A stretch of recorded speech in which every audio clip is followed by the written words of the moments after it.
Ой, да генерал,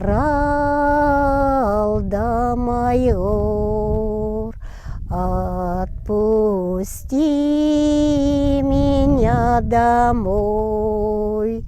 Ой, да отпусти меня домой к отцу. Первая мировая война – один из самых широкомасштабных вооруженных конфликтов в истории человечества. Экономические и геополитические противоречия, назревавшие с начала XX века между ведущими мировыми державами, привели к небывалой ранее военной кампании. В войну было втянуто 38 государств. Около 65 миллионов человек встало под ружье. 10 миллионов погибли в сражениях. Такой страшной бойни человечество еще не знало. Впервые были использованы минометы, авиация, химическое оружие, танки и подводные лодки. Немногие знают, но коснулась эта война и нашего края. Уже доподлинно известно, что в Первой мировой участвовало более 800 выходцев из Якутии. История Первой мировой войны – это одна из наименее разработанных частей истории Якутии. Видимо, сказывается еще до нынешнего времени инерция советской историографии, в которой это историческое событие не упоминалось практически совсем и очень мало исследовалось. Российская историография повернулась к этому вопросу лет 20 назад. Якутская историография начинает рассматривать, изучать вопросы Первой мировой войны, ну, может быть, в ближайшие только 10 лет.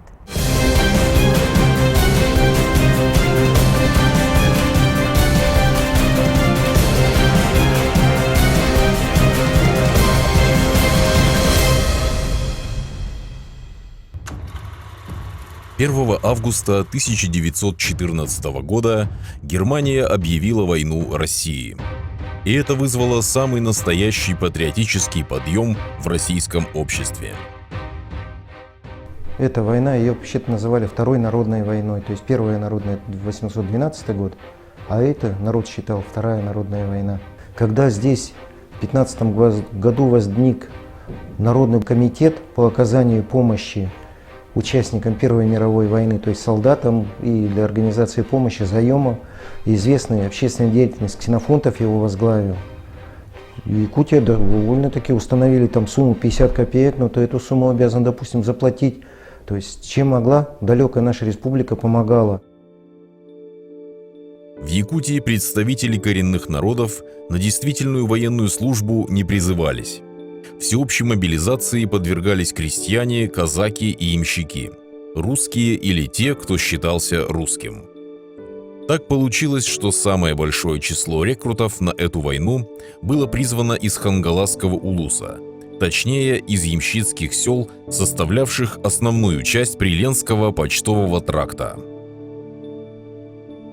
Известно, что на ямщицкую службу на север в 17-18 веках ссылались самые непокорные и неугодные своим хозяевам крестьяне. Приехав в незнакомый далекий край, они были вынуждены не только выживать в наших суровых условиях, но и нести нелегкую государеву службу. Иркутско-Якутский почтовый тракт пролегал по левому берегу Лены на протяжении почти 3000 километров. Ямщики прокладывали дорогу по нетронутой тайге, устраивали мосты и гати на болотах, поддерживали тракт в исправном состоянии.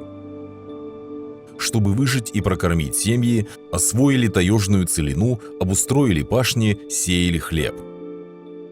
Но самое сложное было гонять почту в зимнее время, когда температура воздуха падала до минус 60 градусов. Слабые духом не могли выжить, сильных же трудности делали сильнее. Так за столетия сложился этот особенный характер. Ямщики были рослые, были крепкие, были очень сильные.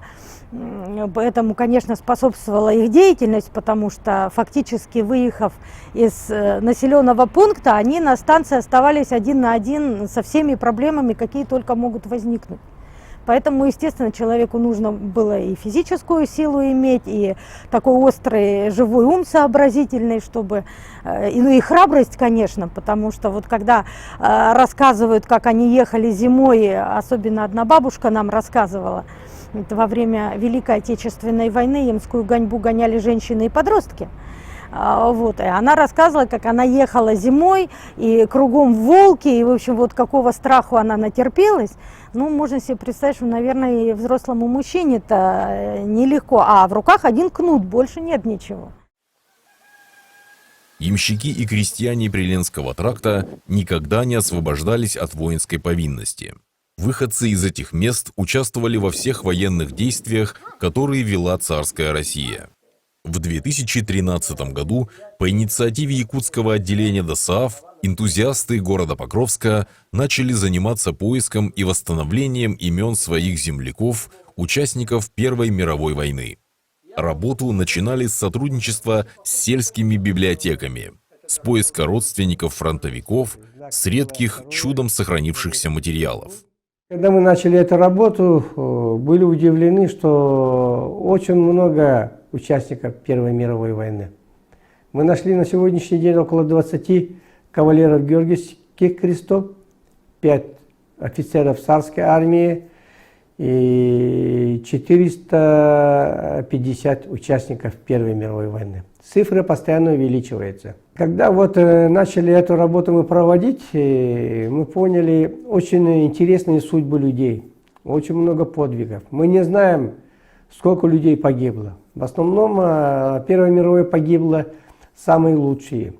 Это солдаты, которые совершали такие подвиги, о которых можно было писать.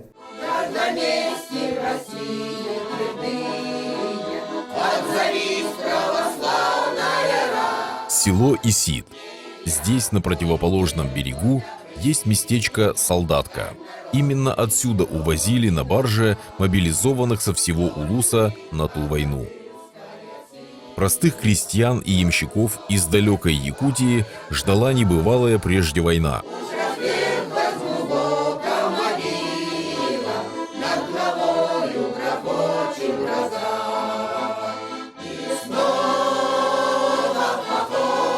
Нередко наши рекруты попадали в самые горячие точки. Но если рассматривать все бои, то и в Бусиловском прорыве были якутяне. Допустим, здесь вот мы рассматривали 22-й сибирский полк, часть туда вливалась, но когда они прибывали на фронты Первой мировой войны, их просто разбрасывали, как я уже сказал, от Крыма, от Румынии до самых северных. Такой необычный факт, что одна из команд наших, воинских команд, была протодиаконов, был призван Егор. Они попали в Иркутск и оттуда определили их в корпус, который сражался во Франции. То есть они попали сначала во Владивосток и через весь земной шар прибыли в Париж. 2 года корпус воевал, после того уже, когда солдаты подняли восстание, их бросили в Сахару. С Сахары их забрали, пароходом переправили в Крым, к Врангелю. И оттуда он вернулся, попал в Москву и оттуда вернулся в Якутск. Роль России в истории той войны трудно переоценить, особенно в первые, самые трудные для Антанты годы. И окончательная победа наших союзников над германской коалицией вряд ли была бы возможна без российской армии. На сегодняшний день поисковой группой точно установлено 20 кавалеров Георгиевского креста среди участников Первой мировой войны из Хангаласского улуса. Как известно, этот знак отличия являлся высшей наградой для солдат и офицеров за боевые заслуги и за храбрость.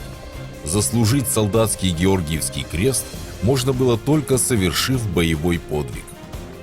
Если проводить аналогии по сравнению Георгиевский крест, как награда Первой мировой войны солдат, во Второй мировой войне солдаты награждались орденом славы и за отвагу. Значит, медаль за отвагу очень почитаема была солдатами, потому что то есть, ее просто так не выдавали, это не юбилейная медаль, которую там можно было получить за какие-то, а именно вот за проявленную в боях свою храбрость, доблесть и отвагу. Из села Верхний Вестях на фронт Первой мировой ушли 24 человека. Известно, что среди них было 5 георгиевских кавалеров. Силами местных энтузиастов и потомков здесь установлен памятник героям. Сами генералы отзывались о своих солдатах в Первой мировой войне, как раз о сибиряках они говорили так, что они были очень смелые, храбрые и выносливые. Поэтому мы думаем, кавалеров много, наверное, есть. Конечно, вот это вот, когда все изменилось, в стране перестройка, революция, конечно, многие свои награды спрятали, потому что они уже считались белогвардейцами, поэтому, наверное, это тоже есть, наверное, среди населения, поэтому мы думаем, мы еще, если мы продолжим эту поисковую работу в Иркутске, в городе Москве, мы, наверное, найдем и новые имена, и дополнительно новые эти офицеров очень много, наверное, среди сибиряков. Я уже так предполагаю. Из села Исид на Первую мировую войну был призван 41 человек. Хотелось бы рассказать несколько человек, которых я вот знал раньше еще пацаном, школьником. Вот этот участник, фамилия, имя, отчество его Федоров Иван Семенович, он был призван в 1915 году, обучался и стал прапорщиком. Он служил до 16 года, а в 16 году попал в плен немцам.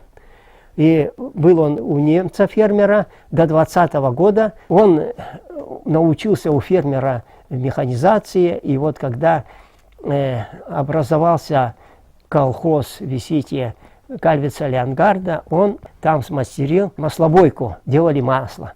Вот. И он был мастером на все руки, он умел все делать, такой деловой дед был. А его друг, который вместе воевали, Соловьев Павел Иванович, в 1932 году в Виситии попал под репрессию, то есть по статье 52 «Враг народа», германский шпион, и был репрессирован, и ему дали 8 лет.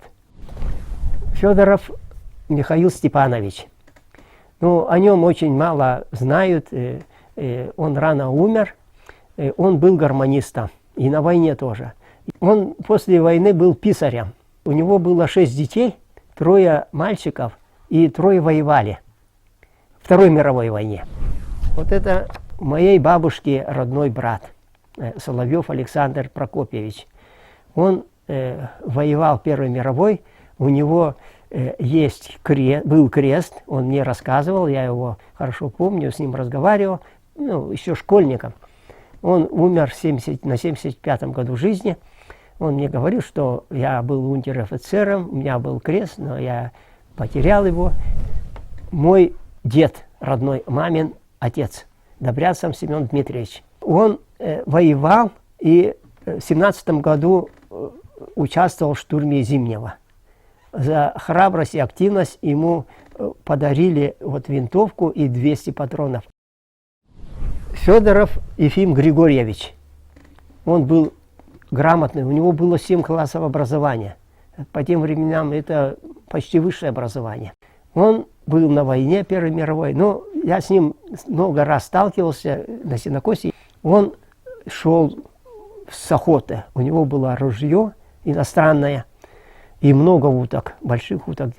А отец предложил вот, на сенокосе, вот чаепитие, он присел и говорит: «Ой, Ефим Григорьевич, у вас хорошее ружье». А он говорит: «Да, ружье бельгийское, фляга немецкая, муштук французский, а сам русский». Поражает жизнестойкость ямщиков-фронтовиков Первой мировой. Пройдя тяжкие испытания войны, вернувшись в родные села, они становились здесь проводниками новых идей, участвовали в гражданской войне, внедряли новые методы хозяйствования. Многие женились уже в почтенном возрасте, обзаводились детьми, поднимали их, работая на тяжелой работе. И в наши дни в этих селах еще живут их дети, которые прекрасно помнят своих отцов. Мой отец Соловьев Павел Прокопьевич ушел на Первую мировую войну со своим братом Соловьевым Александром Прокопьевичем, который имеет награждение Георгиевского креста. Получил на этой войне. А отца ранило в ногу. Ну, наверное, по этой причине его демобилизовали. Он неохотно рассказывал, изредка воспоминания, видимо, на него наплывали воспоминания, и он рассказывал, говорил, что служил у генерала Брусилова. Действительно, Павел Соловьев воевал в 309-м Овручском пехотном полку в составе 78-й пехотной дивизии на Юго-Западном фронте под командованием генерала Алексея Брусилова. Участвовал в знаменитом Брусиловском прорыве, крупнейшем сражении в этой войне. Тогда был нанесен сокрушительный удар по армии Австро-Венгрии и Германии. Была прорвана оборона противника, захвачена Буковина и Восточная Галиция. В родной деревне Павел Прокопьевич работал в колхозе. Первая жена умерла от болезни, оставив ему 10 детей. И в 50 лет он женился снова. Со второй женой у них родилось еще 5 детей. Чтобы прокормить большую семью, фронтовику приходилось не только работать в колхозе, но и держать немалое хозяйство, да еще промышлять охотой и рыбалкой. Всегда отец такой был примером для своих сыновей. Нас в семье было только 4 дочерей, выживших из этих почти 20 детей. Остальные были сыновья. Был очень строгим, никому спуску не давал. Все поэтому слушались отца. Временами даже, наверное, побаивались, но столько сыновей надо было воспитать как-то. Бывшая станция Ой-Муран. Отсюда на фронт Первой мировой ушло около 20 человек, и все они носили одну фамилию – Филипповы. Мы по архивным данным знаем, что в Ой-Муранской почтовой станции в 1778 году был поселен Филиппов Прокопий из Ярославской губернии, отроду ему всего было 25 лет. И по архивным документам знаем, что в этом году, в 1778 году, у него уже был сын Роман. Это говорит о том, что он уже приехал с молодой женой и с ребенком, уже семья была заселена. И также вот все Филипповы ведут род именно с Филиппа Прокопия. Но что интересно, что когда уже в 5-м поколении эти все Филипповы уже не стали друг друга родняться. И получилось, что они уже, род стал делиться уже по прозвищам, по своим каким-то именам. Например, Андрос, род Андроса, род Пакейки, род Шаканая, род Миняка. Вот так они стали называть друг друга. И до сих пор уже по родам, по этим прозвищам называют Филипповы друг друга. Библиотека-музей села Едяй занимается сбором материала об участниках Первой мировой с 2006 года. Находили потомков воинов, по крупицам восстанавливали отдельные факты их биографии. Если рассказать, например, вот Филипповы Егор Дмитриевич, да, что он вообще вот сам, конечно, потомственный ямщик, вообще потомок ямщиков. У него было всего образование 2 класса, и всю жизнь, конечно, он трудился. Что удивительно, что потом, когда мы узнали об этих ямщиках подробнее, оказалось, что Егор Дмитриевич был награжден дважды Георгиевским крестом. Вот. И человек, который долгое время работал в колхозе и был очень, и председателем колхоза был, и он умер в 70-м году и похоронен в нашей деревне Едяй. Марк Артемьевич, он из Садованской почтовой станции, тоже был награжден Георгиевским крестом. На этой фотографии мы видим, что у него вот здесь есть это Георгиевский крест. И дальше вот можно немножко еще рассказать про одного участника Филиппа Михаила Михайловича. Он человек был состоятельный, когда в 1907 году была организована школа в Ой-Муранской станции. И вот один из своих домов Михаил Михайлович отдал под школу. В этих селах проживают дочери еще одного героя Первой мировой – Иустина Филиппова.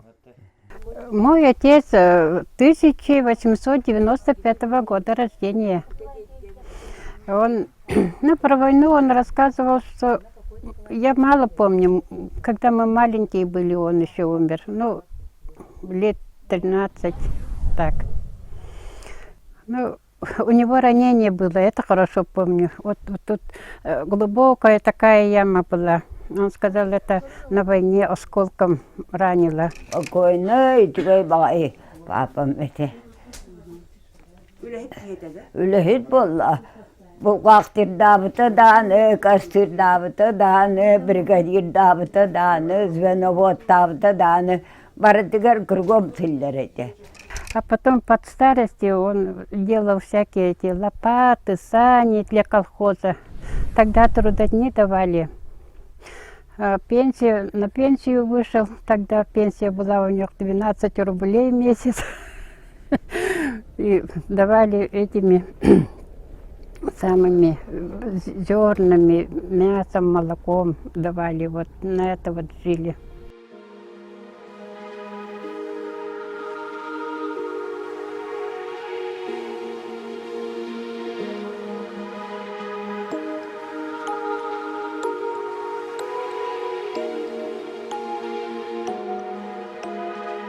Ямщицкая деревня Еланская Якутско-Иркутского почтового тракта образовалась в 1830 году. Я хочу отдельно отметить, что мужчины этой деревни никогда не оставались в стороне от тех больших событий, которые проходили в Большой России. Я имею в виду Первую мировую войну. 9 самых лучших сыновей Еланки пошли воевать на этот фронт, на Первую мировую войну. В том числе 2 моих деда. Первый, родной мой дед, жив-здоров вернулся после войны, а второй дед, то есть брат моего родного деда, Семен Александрович, он попал в плен, и фактически вся деревня думала, что он уже погиб, где-то пропал без вести. Но, однако, через 5 лет он живой-здоровый вернулся. Оказывается, он попал в плен, германский плен, и в Австро-Венгрии он находился все эти годы. За столетия жизни на севере пришлые ямщики и пашенные усвоили якутский язык и культуру, устанавливались родственные связи с местным населением. Нередко земляки, мобилизованные из одного села, проходили учения, а затем и служили вместе. Между собой, как они потом рассказывали, разговаривали на якутском языке.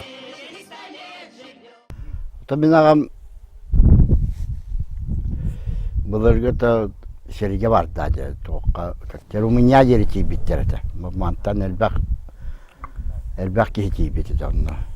Булыргылар. То меня олары дөтөлүбөт сыджыбыттарын. Аны туран штыковойга кирдактеринин уппаттары бит. Олар штыковой болунда штыковой пуланда бар булан уппада бит. Апетер тыгыра бит. Оны бир Gir Luqanbaya nemez battata gir köyde gir. Onu buatın ölürün elden gir, pitpeyremin gelen gir baskattı gir. Yine 14 gokka barar, 18'da geçikeler. Примерно 18'da было. Onu geleni hem tarihan, ota ayandan her bulakta. Yep boyağından, tuğundan. Onu Санкт-Петербурга Сиджан Ленин выступлениятын көрбөдө. Onu ancak тыгычандан кихидир каннары рак байыттан көрөбүт. Башым тоо публика хатчакаштыбады. Но то Ленин денетер булакта. Onu Ленинди көрбөт агандара. 3 болан бу мантан бодойдуттар идибиттер бирге. Миронов Константин ден туум билбетим. И Каморников Егор ден. Ал Егора Малакантан, Константина Булан тоқтан. Крестях деревня тұттан. Отыманды келендер оты бихи Лениннің көрді біттен, аддақай тонын бұлларын дұқойы тол ағамын великей ғонер ден аттауыттары. Қоғата великей ден. Грамотата хоғатыда развитай ғонер өті. Қаннара тұғыры істеветін бартын кепсен бері өті, памятейна соға өті. Как мы знаем из истории, Первая мировая война носила в основном позиционный выжидательный характер. Известны случаи братания противников на фронте, особенно ближе к концу войны. К 1917 году, как и по всей России, в русской армии усилились революционные настроения. Фитпеверлері де тоқтан кистәнің ғыран манның бәті білі әренер жонын тоқтур әбіт, кепшейр әбіт. Революция болуқ тақты манның бартын точно ол үш болан білен кәлбеттер еді. Манналар білбәт болақты, далойды бұл тоқты деревнялар білбәт. Бұл генер уже курс бардақтара де. Революционер тоғын курсын. Как показала практика, 90% фронтовиков симпатизировали большевикам, то есть стали на сторону, будем говорить, революции. И основным ударным звеном именно рабоче-крестьянской Красной армии, рабоче-крестьянской милиции здесь стали фронтовики. Кроме этого, когда было уже подписано соглашение, фронтовики возвращались с фронта, то есть с винтовкой, трехлинейкой, и ему по решению солдатского комитета выдавалось 200 патронов. То есть это была грозная сила, которая прибыла сюда. По рассказам моего деда, мой дед тоже принимал участие в Первой мировой войне. Когда их пробовали остановить в Иркутске, они с боем прорвались на Лену и рассыпались по своим деревням. Фронтовики, простые сельчане, измотанные затяжной войной, поверившие в большевистские лозунги, активно участвовали в становлении новой власти. Воевали с белогвардейцами и различными бандформированиями, организовывали колхозы. Мой прапрадед Голоков Александр Михайлович был призван на Первую мировую войну в 1914 году. Был награжден Георгиевским крестом. Но потом началась гражданская война, воевали красные и белые. Но потом моего дедушки захватили в плен и повезли его на расстрел и забрали его Георгиевский крест.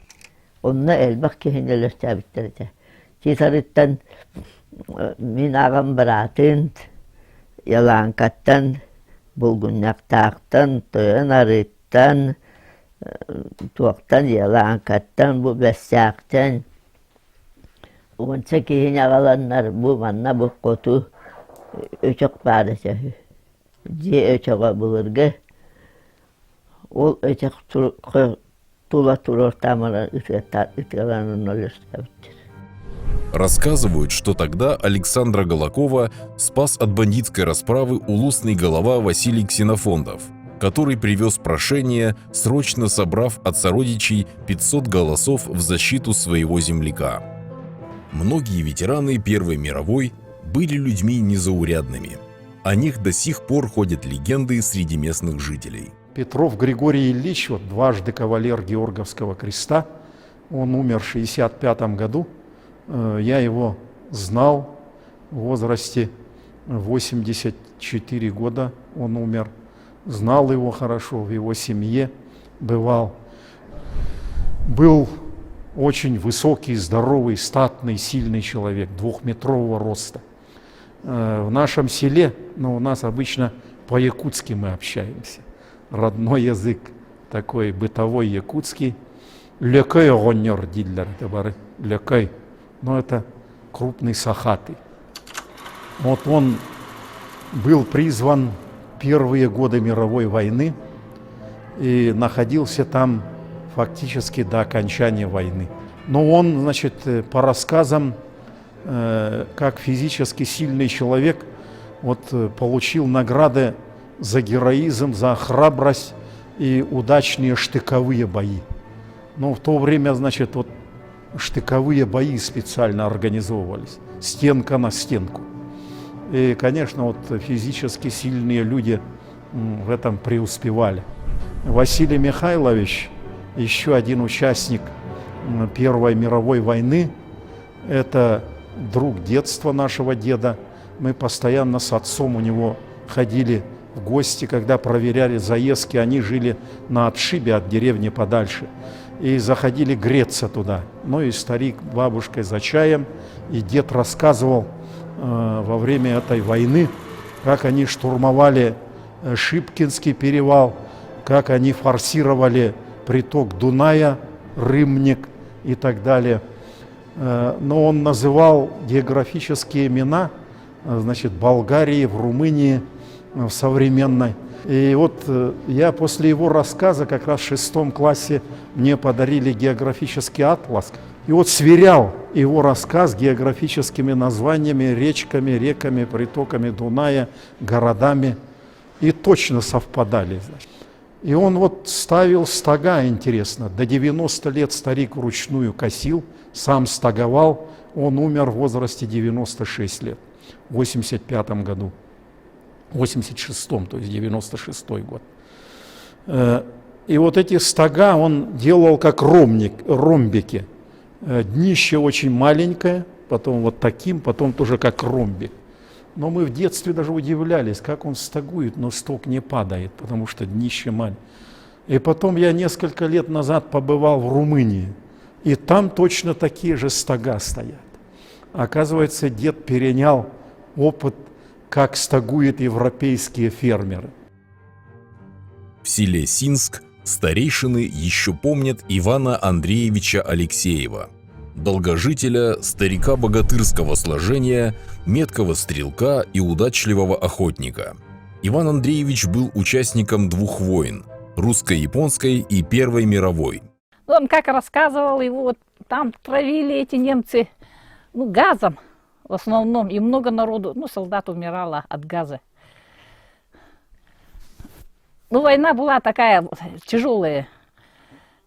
Воевал, потом началась революция после этого. И он целый год ходил, не знал, куда идти. Потом решил вернуться домой. В 1918 вернулся домой. Вернулся домой, а тут гражданская война началась. Женился на Петровой, из катужуринской семьи.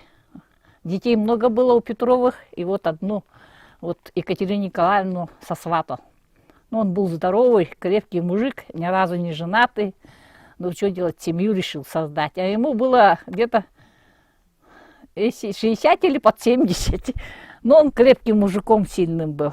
На всех состязаниях там по деревням они ездили, кулачные бои, он первые места занимал. Потом родилась у них дочка, моя мать. В 22-м поступил в Красную армию. Во время гражданской войны в этих местах лютовала банда Харлампия Устинова. 12 августа 1922 года банда напала на сводный отряд красноармейцев, который стоял тогда в Синске. Напала на рассвете, застав врасплох спящих молодых парней. По сути, начался расстрел беззащитных, безоружных людей. В то утро деду Ивану удалось спасти одного раненого красноармейца и довести его на лодке до проплывающего мимо парохода. Потом приехал домой, пришел, закрылся дома. Жена там, дочка, моя мать-то маленькая, годика 2 всего-то было. За свою эту, чтобы их не пускать, закрылся. И они узнали, что он там, красноармейцам помогал, все, в общем, помогал во всем. И решили его поймать и расстрелять тоже. Долго дверь не открывал, сильный, здоровый был, его стучали, потом все-таки открыл. Из-за того, что жену, детей, да, дом могут сжечь, все, могут всякое сделать. Ага, крепко держал, дверь долго держал. Но потом вышел все-таки. В этом доме я жила с дедом когда-то. Хороший дом, казачий дом. И в этом вышел, и его в обед всех собрали, закрыли в этом. На горе церковь была раньше. Расстрелять решили, все. Село-то все пригнали, уже собрались его расстрелять. И тут у нас священник был. Слепцов батюшка сказал: не стреляйте, сами из этой же деревни половина были эти бандиты-то. Не стреляйте, у вас же дети, семьи, как будете дальше жить? И они подумали и оставили его. Ребенок маленький вроде. И тут красноармейцы вовремя подоспели. После этого все успокоились. Потом пришла Отечественная уже война. И он-то был крепкий старик. Пошел, и его не взяли на эту войну. Он просто злой был, что его не взяли. Ну, ему где-то под 90 было тогда, наверное. Участники Первой мировой пользовались большим уважением среди земляков.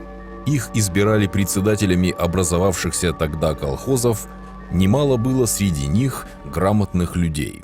Мой дед Голков Петр Иннокентьевич был на Первой мировой войне, и 6 лет он пробыл в плену Австро-Венгрии.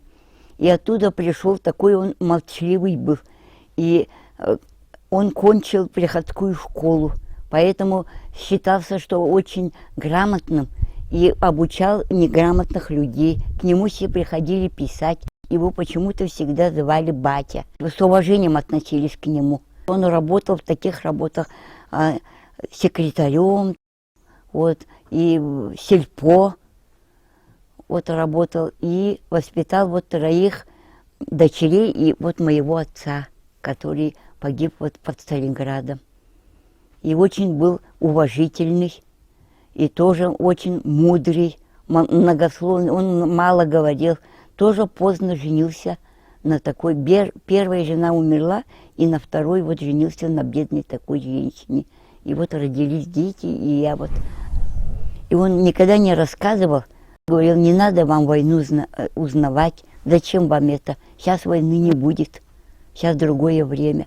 И мама говорила, что он очень хотел изменить в деревне вот быт жизни, и всем помогал вот писать. И во время войны все вспоминают, что он очень был добрый и помогал вот хлебом там, и карточкой вот. Вот такие у меня очень теплые, хорошие воспоминания остались от деда. При советской власти фронтовики Первой мировой не любили вспоминать свое участие в той войне. Многие прятали свои награды. Именно по этой причине сейчас трудно точно установить всех кавалеров Георгиевского креста. Я хочу рассказать о своем деде Кузьмине Никите Лаврентьевиче, участнике Первой мировой войны. С войны он вернулся в 1916 году. В тот же год родилась моя мама, Кузьмина Вера Никитична. Пришел он с Георгиевским крестом. Но после войны прожил немного, потому что у него было, видимо, сильное ранение ноги. Это из воспоминаний моей мамы. Вот после работы в поле он приходил и долго лежал на полу, вот в этом амбаре, на некрашенном полу. Так объясняли, что боль с ноги вытягивает, вот, именно прохладный пол. В деревне пользовался большим уважением. Ходил с тросточкой, высокий очень. И всегда у него получали дельные советы. Очень хорошо знал, как вести хозяйство. Да, хозяйство было по тем временам большое. Где-то 12 дойных коров, табун лошадей, своя мельница. Вот здесь во дворе она была, конная. И жили в достатке. Но, конечно, после войны вот его сын Василий Никитич был ответственным партийным работником, и какие-то были гонения на то, что вот даже называли «твой отец царский прихвостень». Обидно, конечно, было, но вот так неправильно понимали. В общем-то, это Первая мировая война, это же по значению, ну, конечно, уступала Второй мировой, но столько народу было задействовано, столько понесли урону деревенские семьи, столько было погибших.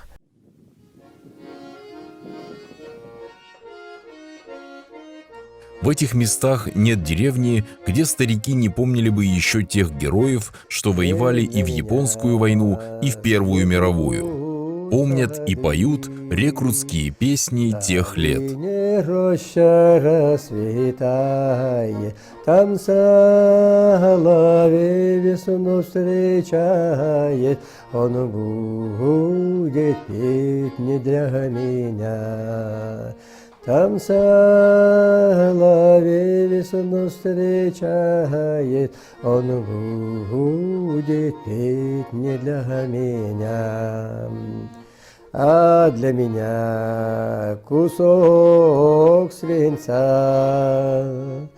Он в тело белое вопьется, и слезы горькие польются. Такая жизнь, брат, ждет меня.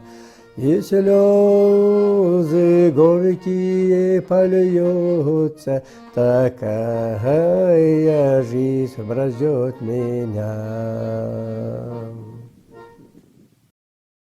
В октябре этого года в городе Покровске была установлена мемориальная доска, посвященная Ивану Ивановичу Дмитриеву. Иван Иванович, уроженец села Витим, с 1914 по 1918 год участвовал в Первой мировой войне. Вернулся домой кавалером Георгиевского креста 2, 3 и 4 степени. Активно участвовал в гражданской войне. В начале Великой Отечественной войны, когда Ивану Ивановичу было уже 55 лет, ушел на фронт добровольцем, прошел всю войну до победного конца и вернулся домой. К своим Георгиевским крестам добавил орден Славы 3 степени, орден Отечественной войны 2 степени, медали за отвагу, за оборону Сталинграда, за победу над Германией. А также получил благодарность от главнокомандующего вооруженными силами СССР Иосифа Сталина. Наши знаменитые генералы Андрей Притузов и Леонид Котельников тоже начинали свою военную карьеру еще в Первую мировую. В гражданскую воевали в Красной армии, а затем принимали участие в Великой Отечественной войне. Прошло 100 лет со дня окончания Первой мировой войны. 20 век для России был временем войн и потрясений. Революция, гражданская война, затем Великая Отечественная. Все эти события со временем вытеснили память о той Первой мировой, потрясшей когда-то до основания и круто изменившей весь мир и в дальнейшем весь ход истории. Немало способствовала забвению и советская идеология, прикрепившая к этой войне ярлык классово-чуждой, империалистической. История мира состоит из отдельных историй жизни каждого человека. И по биографиям героев нашего фильма можно изучать историю России 20 века. Василий Шукшин писал: «Уверуй, что все было не зря. Наши песни, наши сказки, наши неимоверной тяжести победы, наше страдание. Не отдавай всего этого за понюх табаку. Мы умели жить. Помни это».